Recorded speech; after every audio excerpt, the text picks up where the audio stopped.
Hi guys, this is Vitaly with AMT Dispatch and A2C Logistics, and in today's video, I'd like to speak with you about crisis, chaos, and collapse. But first, roll the intro.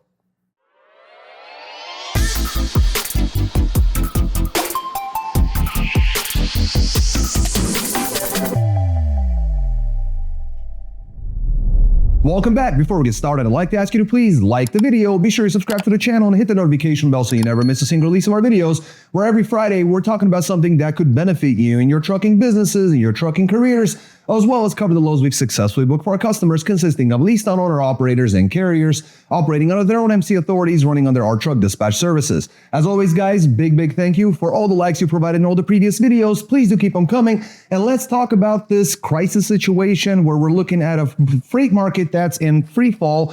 And a lot of this is driven by the very tariffs that are in effect now. And we want to know what's going to happen this spring, this summer, and moving forward and through 2025. Because ultimately, it's been 3 years of a down market. We've seen some spikes here and there. And unfortunately, I'm here to tell you that the tariff-driven first quarter of 2025 volume spikes that we did see, that we all benefit from, you can go back in our videos and take a look at the rates. They have been higher. They were pretty consistent for a good little while. They're no longer there, as you'll see in the second portion of the video. Well, the reason for that is because that volume spike actually masks flat freight demand. So there was no real reason for the freight to actually go up in price. It was just the front loading that we talked about. And we're also seeing some front loading going on now from the consumer side. It was the manufacturers, the retailers. Now the consumers are trying to save up on their money, get more bang for their buck, if you will. Now, the reason for this is, again, the tariffs, 145% U.S. tariffs on China, 125% retaliatory from China. And these tariffs, they really jeopardize the 2025 trucking recovery. Again, 3 years going into this, a lot of folks got into this at the very bust of the COVID market, when the market started declining, and this is all they've seen. A lot of guys jumped in, and all that they've seen were, booming markets, and they thought that's how things are going to stick around. And unfortunately, that's not the case. Now, in the previous videos, we talked about declines in freight coming into the country, and a lot of this is going to be Chinese and from Asia in general. A lot of these countries that are shipping the freight are going to come in through the West Coast. So the San Pedro Bay ports, which is going to be your Port of Los Angeles, Port of Long Beach. And we talked again about this. There's declines in freight coming in. Right now, the forecast is looking upwards of 44% decline, or fewer vessels that are expected to be coming in. So these are calls starting in May. So usually it's about a 2-month delay on these types of things, because you got dredge, you got port work, and then it comes out to road freight. And so it might be a little bit delayed, but we're looking at starting May, there's going to be some major declines, and some reports actually indicate much higher, basically shortages, or even less vessels are expected to come in. Now, there's another aspect that I haven't really seen too many media outlets cover, is the tariffs on the ship-to-shore cranes that we use. Now, 100% tariffs are in place on the very cranes where we don't actually have a U.S. domestic alternative, and it would take about a decade if we had to start building out, on something like that. About half of them are actually coming in from China. I think out of 82, they had about over 40 that were directly from China manufactured and shipped out here. Now, the problem is that with a 100% tariff on such an item that is absolutely a necessity, we're looking at higher crane prices, we're looking at higher container prices, we're looking at parts and tariffs on all these parts. This will all increase terminal handling costs, which ultimately will trickle down to the consumer and will actually cut into the trucker's profit margin. So that will also reduce increase your costs and reduce your gross income coming in. So keep that in mind.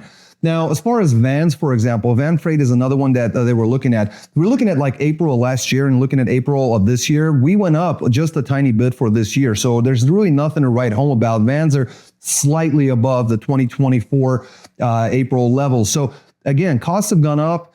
The freight rates have not really matched up with that. At the beginning, the Q1 freight spike that we saw, we actually matched the very peak of COVID numbers, but it didn't feel that way. And the reason for that is because there were so many more trucks out there. They were able to absorb all of that freight, all that volume coming in. And now it's slowed down. A number of trucks has remained the same. That will begin to decline as market conditions force a lot of companies out of business. Definitely make sure that's not you. Get yourself a strong dispatcher. Work really hard to get through this period, is what I would say. So there's going to be some issues there. Now, U.S. manufacturing has seen major slowdowns. U.S. housing data for housing starts in early 2025 signals a slowing of freight as well. That's going to definitely hit your flatbedders, your step deckers, your dry van freight. And 1/3 of U.S. ocean imports is coming from China. It's poised to basically decline starting in May. So we're talking at least 1/3 of a general number of all freight coming in from China is looked to decrease. That's going to come in through the West Coast ports mainly. Once again, a lot of those carriers are going to move inland into the Midwest, into the Northeast sections of the country. Freight's going to be harder and harder to come by. So transportation stocks have also taken a big hit, looking down about 15% year to date because they're again trying to pivot, trying to recalibrate and figure out what they're going to be doing. All of this hurts the logistics and the carrier side of things. So this is definitely something to look ahead and plan ahead how you can plan to stay afloat and keep your head above water. Finally, carriers facing tight margins amid rising equipment costs are going to get hit with this. So get your repairs in now, get your upgrades, get your equipment prior to prices coming in, especially on things where those tariffs have been suspended for that 90-day period, and take advantage of that time for the front loading so you can take it on the freight. You'll see the difference in the numbers. You can go back to last week's video. You'll see there's a major difference. Go back another week, much higher numbers in those weeks, and we are in a steady decline. So keep in mind that rising equipment costs, rising labor costs, rising fuel costs are all going to be detrimental to your bottom line. So guys, I would love to hear from you. Unfortunately, I don't have good news, and the loads to follow are not the best, but definitely worth watching to get an idea of what parts of the country and what type of freight is actually able to still make money in today's freight market. Guys, leave your comments in the comment section below. Smash the like button, subscribe to the channel, hit the notification bell, and I'll switch over the camera. We'll look over loads we book for our customers, and I'll see you guys in just a moment. Welcome back. Let's take a look at some of these loads. Guys, this week it's a pretty good mix. The numbers are definitely lower, but dispatch has been pretty creative in making sure that guys are still profitable and making good money. We're going to get started with Michael running a reefer out of Bend, Oregon, coming out to Hastings, Nebraska. It's a 40,000 pound load of meat, temperature set at 0 degrees on a reefer, 1,409 loaded miles at $3,100. Got him $220 a loaded mile. Then right out of Omaha, Nebraska, coming out to looks like 4 drops, finalizing in North Carolina. We're talking Ellery, South Carolina, Pageland, South Carolina, Indian Trail, North Carolina, and Greensboro, North Carolina for a final. It's a 35,000 pound load of dairy, temperature set at 34 degrees. On the reefer, 1,450 loaded miles booked at $4,100. That got him $283 a loaded mile. So an excellent job and a good market to be in, especially with a reefer. So Michael did very well Friday to Friday, grossed $7,200 on his reefer, ran 2,859 loaded miles. Only 160 miles in deadhead, so very, very respectable.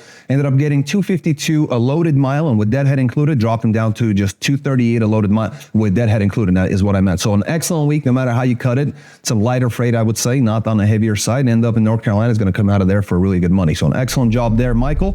Moving on to our dry van. Driver is going to be Rogelio.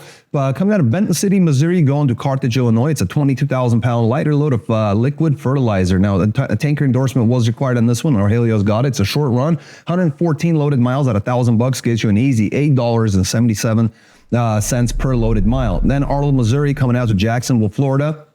Another light load, 20,000 pounds of metal cans and lids, 890 loaded miles booked at $2,180. Got him $245 a loaded mile. Then out of Jacksonville, took a load to Port Allen, Louisiana, getting them out of there. Heavier load, 44,000 pounds of pulp paper, 607 loaded miles at $950. Got him $157. So a good rate coming out of there, getting them out of there. Then Baton Rouge, Louisiana, to Seville, Ohio. That's 38,000 pound load of synthetic rubber, 1,038 loaded miles at $2,000 gets you $193. It's all about those averages. Did a great job. Kept the deadhead down too. Friday to Friday, grossed $6,130 in gross. Ran 2,649 loaded miles. Only 195 miles in deadhead, so that got him $231 a loaded mile, and with deadhead included, we're looking at $216 with deadhead in total. So decent weight, very good gross, an excellent job there, Rogelio, and I think you'll definitely do very well coming out of Ohio if you already haven't got something booked coming out of there.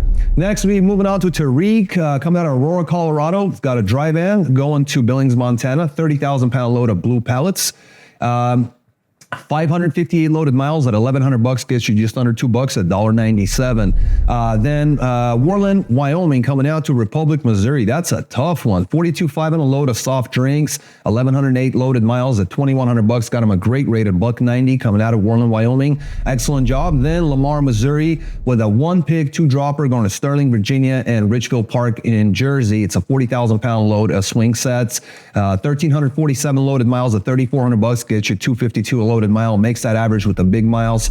Excellent job. Thursday to Thursday, $6,600 in gross, 3,012 loaded miles, 233 deadhead miles.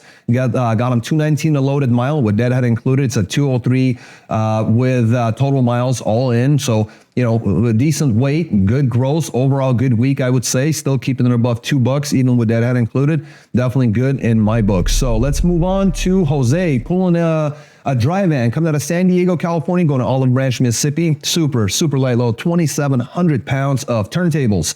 Definitely a cool load. 1,783 loaded miles at 3,500 bucks. Got him $1.96 per loaded mile. Then Memphis, Tennessee, coming out to Fort Collins, Colorado. It's a FAK load of 30,000 pounds. 1,124 loaded miles at 2,500 bucks. Got him $222 a loaded mile. Then Denver, Colorado to Cedar Rapids, Iowa. It's a 45,000 pound. 43.5 on the load of cardboard boxes, recycled but clean. 790 loaded miles. Super tough market coming out of Denver. Only 860 bucks on that one. It's $1.09, but guess what? He's coming to Iowa. That's why it's a cheaper load. He made good money coming in out of Iowa. He's going to do really well coming out to the Midwest. All in all, Thursday to Thursday, $6,860 in gross. 3,697 loaded miles, only 90 miles of deadhead between the 3 loads. An excellent job. Got $1.86 on loaded mile, and that reduced it to $1.81 with deadhead included. So I would say definitely very good girls despite the lower averages. I think a lot of this money is going to stay in his pocket. Quite a bit of lighter freight, and especially his longer runs. And like I said, he's going to end up in Iowa. He's going to do really well. Everything is averages. Very rarely do you see guys who end up doing back-to-back really well, although we have plenty of stories of those. Just go back to our videos. And last going to be Reggie. Reginald's running drive-in coming out of Waddell, Arizona, going to Rock Springs, Wyoming. We're talking 42.4 on a load of non-alcoholic beverages, 870 loaded miles at 1,900 bucks. Got him 218 a loaded mile. Then Green River, Wyoming to Fort Worth, Texas, 44,000 pound load of bag chemicals. It's a non-hazmat load, 1,118 loaded miles at 1,700 bucks. Got him $1.52 coming out of Texas, then right out of Dallas, same area. Going to Loveland, Colorado, 42.5 load of windshield washer fluid, 844 loaded miles. Got that at $1,750. That's $207 a loaded mile. And get this, that head a little bit to Golden, Colorado. It's right there. Went to Worland, Wyoming, 45,000 pound load of beer. 451 loaded miles, booked at 1,050, got him 233 a loaded mile. I'm telling you, you can make money in this market. Monday to Monday, Reggie ran $6,400 worth of freight and gross, 3,283 loaded miles. Got that at $1.95 a loaded mile, only in that 127 deadhead miles in total. Got him down to $1.88 with deadhead included. So definitely a noticeable decline in freight, but the guys are making it happen. If you're not making this type of money, certainly get in touch with us. Excellent job, guys. Welcome back, and thanks for sticking around to the end. Guys, as you can see, the numbers have declined. We have warned you about that, and I will tell you that the following weeks will likely decline even further. The good news is that we are getting into warmer months of the year, so this will hopefully absorb some of that hit. Unfortunately, with all that said, it will become increasingly more and more difficult to obtain these higher paying loads and be able to, like I said earlier, keep your head above water. If you're struggling, if your dispatchers aren't really making ends meet, and if your leasing company is charging too much money to lease on as an owner operator, whatever issues you got, let's explore it, see if we can find some common ground here. And if it's a good fit, then we'll definitely get you started. Call or text 801-448-6363. You can also get more information on our website at aftdispatch.com. And again, we work with both carriers operating under their own MC authorities as well as leased on owner operators. And you can get more information again on our website at aftdispatch.com or call or text 801-448-6363. And most importantly, guys, stay healthy, be wealthy. Take care.